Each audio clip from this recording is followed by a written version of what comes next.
He guys, welcome to my online C. मेरा नाम है देव। इस वीडियो में हम लोग बात करने वाले हैं कि फॉर्म 26 एएस आखिर होता क्या है, कैसे डाउनलोड किया जाता है और क्या क्या डिफरेंस होता है एआईएस स्टेटमेंट से जिसको इसने यहाँ पे रिप्लेस कर दिया है। तो सारी चीज़ जानेंगे एक ही वीडियो के अंदर, तो पूरा वीडियो यहाँ पे जरूर देखिएगा। इस पहले बात करते हैं कि आखिर फॉर्म 26 एएस क्या होता है। तो बेसिकली एक कंसोलिडेटेड एक टैक्स का स्टेटमेंट होता है किसी भी पर्सन का, जहाँ पे उसका जितना भी टीडीएस कटा होता है पूरे साल भर के अंदर उसकी पूरी डिटेल्स यहाँ पे दी हुई होती है। साथ में उसने जितना भी यहाँ पे एडवांस टैक्स पेमेंट कर रखा है, जितना भी सेल्फ असेसमेंट टैक्स का पेमेंट कर रखा है, उसको पिछले सालों को जितना भी इनकम टैक्स का रिफंड मिला है, वो सारी चीजें एक ही स्टेटमेंट में आपको देखने को मिल जाती है। अब गाइस, पिछले जो साल है यानी कि 2021 में जो है नवंबर के बाद में फॉर्म 26 एएस के साथ में गवर्नमेंट ने यहाँ पे एक और फीचर लॉन्च किया था जिसका नाम था एआईएस यानी कि एनुअल इन्फॉर्मेशन स्टेटमेंट।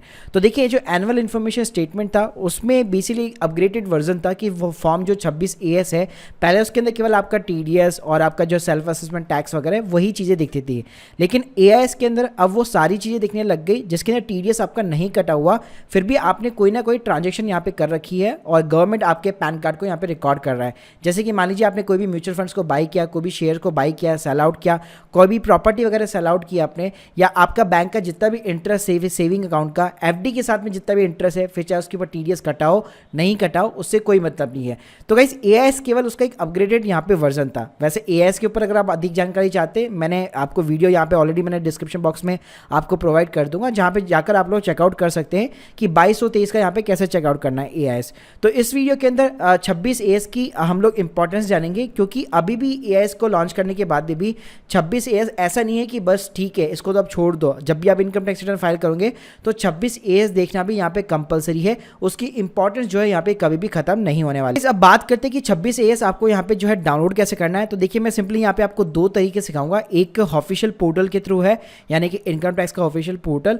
सेकंड है कि आपको कोई भी कहीं पे भी लॉग इन नहीं करना, आपके पास में अगर एक इंटरनेट बैंकिंग है, किसी भी बैंक की क्यों ना हो, आप सिंपली अपना 26 एएस देख पाएंगे। देखिए, इस फर्स्ट मेथड के अंदर आपको incometax.gov.in की वेबसाइट के ऊपर जाना है। यहाँ पे आपका अकाउंट होना एटलीस्ट यहाँ पे कंपलसरी है। अकाउंट होने का मतलब ये नहीं है कि एक बार अगर आपने साइन अप कर लिया तो आपको हर साल इनकम टैक्स फाइल अप करनी पड़ेगी। आप सिर्फ अपना अकाउंट बनाकर रख सकते हैं, ऐसी कोई भी दिक्कत आपको नहीं आने वाली है। तो प्रोसेस बड़ा ही आसान है, साइन अप कर लीजिएगा इस वेबसाइट के ऊपर, लिंक मैं आपको डिस्क्रिप्शन बॉक्स में प्रोवाइड कर दूंगा। तो गाइस, अब यहाँ पे 26 एएस चेक करने के लिए आपको ई फाइल सेक्शन में जाना है, income tax return view form 26 as. Simply आपको यहाँ पे कंफर्म बटन पे ऊपर क्लिक करना है, तो आपको एक नई लिंक के ऊपर ये लेके जाता है। आप सिंपली यहाँ पे एग्री कर दीजिएगा, प्रोसीड बटन के ऊपर क्लिक कीजिए, नीचे जाइए, यहाँ पे लिखा होता है view tax credit form 26 as, इसके ऊपर क्लिक कीजिए।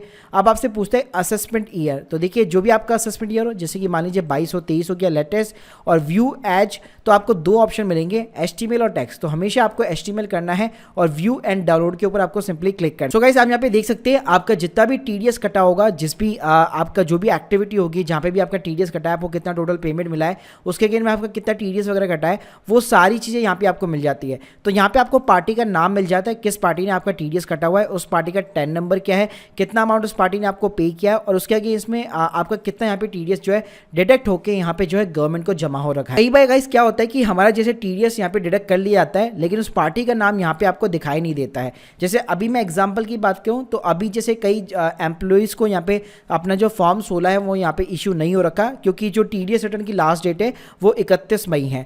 तो गाइस, यहाँ पे कई लोगों को जैसे अगर अपना पूरा यहाँ पे टीडीएस वगैरह नहीं दिखता है तो आपको थोड़ा बहुत यहाँ पे वेट करना चाहिए, क्योंकि जो लास्ट क्वार्टर है उसका टीडीएस फाइलिंग जब तक नहीं हो जाता तब तक वो जो चीज़ें हैं वो आपको यहाँ पे अपडेटेड तरीके से नहीं दिखने वाली है। कई बार गाइस क्या होता है, कुछ ऐसी फर्म्स होती है जो आपका टीडीएस तो डिडक्ट कर लेती है लेकिन गवर्नमेंट को जमा ही नहीं कराती भाई।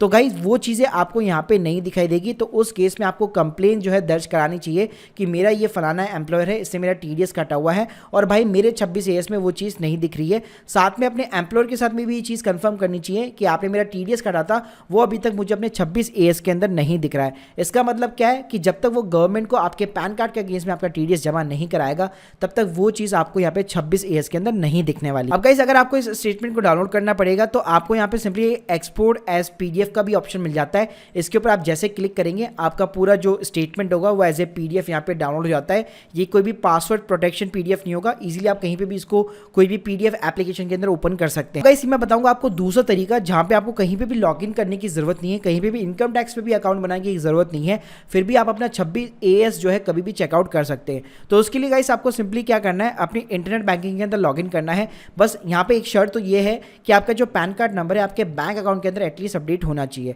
तो गाइस आप यहाँ पे चेकआउट कैसे करना है, कोई भी नेट बैंकिंग क्यों ना ले लो, आपको हमेशा एक टैक्स सेंटर नाम का ना एक टैब मिलेगा, चाहे SBI का हो, HDFC हो, ICICI हो। तो एग्जाम्पल के लिए मैं ICICI का बता रहा हूँ। तो यहाँ पे जो टैक्स सेंटर है यहाँ पे आप देखेंगे तो यहाँ पे आपको एक 26 AS का ना एक कॉलम मिल जाएगा। तो गाइस सिंपली जैसे यहाँ पे देख सकते हैं आप मेरी स्क्रीन के सामने, यहाँ पे जैसे मैं सबमिट बटन के ऊपर क्लिक करूंगा तो अपने आप रोटेट होकर एक नई टैब के ऊपर लेके जाएगा। तो हम लोगों ने जो लॉगिन करके हम लोग जो ट्रेसेस की वेबसाइट के ऊपर गए थे, आप देख सकते हैं विदाउट लॉगिन ये मुझे यहाँ पे लेके गया है। अब मैं सिंपली यहाँ पे जैसे मैं व्यू अपना 26 AS करूंगा तो सीधा मैं असेसमेंट ईयर चूज करके अपना जो है पूरा 26 AS है वो यहाँ पे जो है चेकआउट कर सकता हूँ। तो देख सकते हैं सेम यहाँ पे स्टेटमेंट निकल के आ चुका है। मतलब यहाँ तक पहुँचने के लिए मैं कहीं को इनकम टैक्स की वेबसाइट पर लॉगिन नहीं करना पड़ा। सिंपली आपका जो नेट बैंकिंग है उसमें आराम से 1 क्लिक के ऊपर ही सीधा आप रीडायरेक्ट हो जाएंगे अपने 26 AS के ऊपर। तो गाइस इस तरह से आप अपना 26 AS डाउनलोड और चेकआउट कर सकते हैं। अपने पैन कार्ड के अगेंस्ट में TDS भी चेकआउट कर सकते हैं। और कभी भी अगर आपको मिसमैच मिलता है कि आपका TDS जमा नहीं हो रखा है गवर्नमेंट को और आपको नहीं दिखा रखा है, तो आप अपने एम्प्लॉय या जिसने भी TDS काटा है उसको यहाँ पे कंप्लेन कर सकते हैं। So if you like this video please subscribe our channel. अगर आप लोगों के कोई भी डाउट्स है कमेंट सेक्शन में जरूर बताइएगा। Thank you guys, thank you.